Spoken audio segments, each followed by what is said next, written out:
Assalamualaikum warahmatullahi wabarakatuh. Perkenalkan kami dari kelompok 6 mata kuliah kewarganegaraan. Di sini sebelumnya perkenalkan nama saya Bintang Ismail. Saya Valentino. Saya Ujiah Rahmatika. Di sini kami akan membuat video edukasi mengenai penegakan hukum yang berkeadilan. Selamat menyaksikan. Sebelumnya dengan abang siapa? Ya, perkenalkan ya, nama saya Zikri Ridho Aprilian. Sebelumnya dengan abang siapa dulu nih? Saya boleh kenalan dulu. Saya Ito. Ito? Iya. Ya. Nama kakak siapa ya? Nela. Dengan Kak Nela.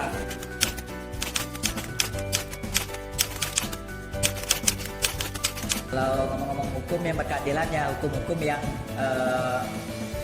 untuk orang lain tuh bisa merasakan enaknya, senangnya gitu. Bukan hanya dari satu sisi, tapi terasa oleh dua pihak gitu. Keuntungannya, mungkin itu ya. Hukum yang berkeadilan itu adalah hukum yang sesuai dengan Pancasila ya. Yang bisa dikatakan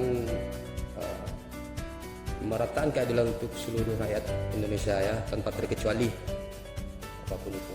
Ya, hukum berkeadilan itu sesuatu nilai-nilai yang harus diterapkan secara merata di dalam kehidupan berbangsa dan bernegara. Hukum yang berkeadilan.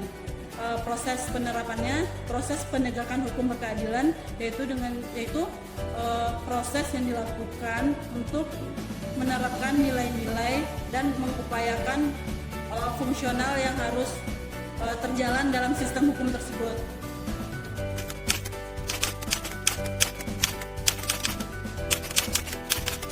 Kenapa sih bang di Indonesia tuh perlu gitu bang menegakkan hukum yang berkeadilan? Kalau kenapa? Mungkin kalau nggak ada yang keadilan maka timpang tindih ya, antara satu dengan yang lainnya, akan memangku kepentingan satu sama lain jadinya gitu. Jadi perlu keadilan itu ya supaya nggak ada perbedaan satu sama lain. Mungkin itu.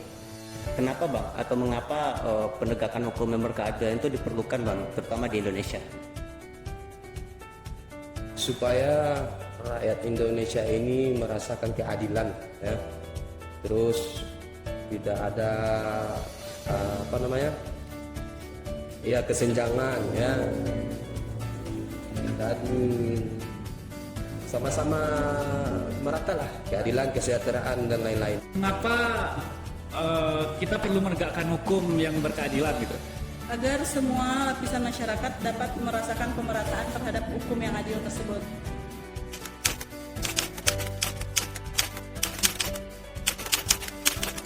Hambatan seperti apa bang untuk penegakan hukum berkeadilan di Indonesia itu sampai saat ini menurut abang sendiri? Yang mungkin berapa kali terjadi ya,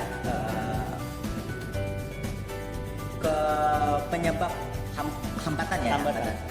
Kalau hambatan yang biasanya saya lihat, yang pertama mungkin dari sisi memandang orang lain gitu ya, cara orang lain memandang. Kadang dari A dia memandang dilebihkan, dari si B dia memandang dikurangi gitu. Maksudnya lebih kepada ortal artinya gitu ya, tanda kutipnya orang dalam gitu ya. Bang, ada nggak sih bang hambatan atau kendala gitu bang dalam penegakan hukum di Indonesia itu sendiri? Nggak ada. Berarti menurut abang aman ya sampai saat ini ya? Semoga aman.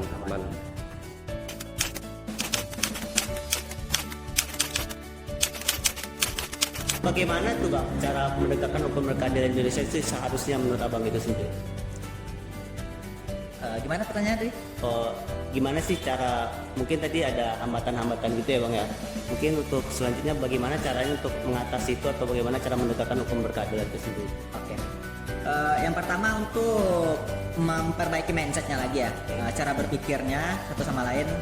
Yang kedua peningkatan lagi SDM-nya gitu, karena kita bermasalah juga buat terjadi hal itu tuh timpang tindih itu balik lagi sama SDM-nya.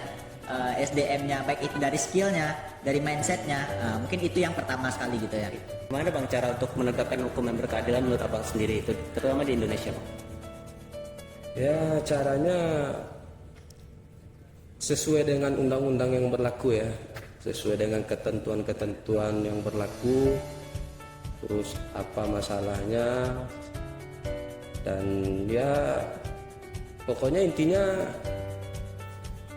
harus adil lah gitu, harus adil lah, jangan ada perbedaan lah gitu. Bagaimana cara menegakkan hukum yang berkeadilan?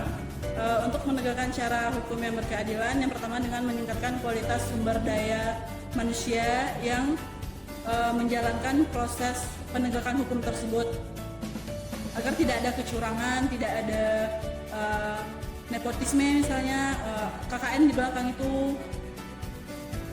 Baik, terima kasih atas jawabannya, atas waktunya Kak. Sekian video dari kami, semoga dapat menambah wawasan kita semua. Sebelumnya, mohon maaf atas segala kesalahan. Terima kasih. Wassalamualaikum warahmatullahi wabarakatuh.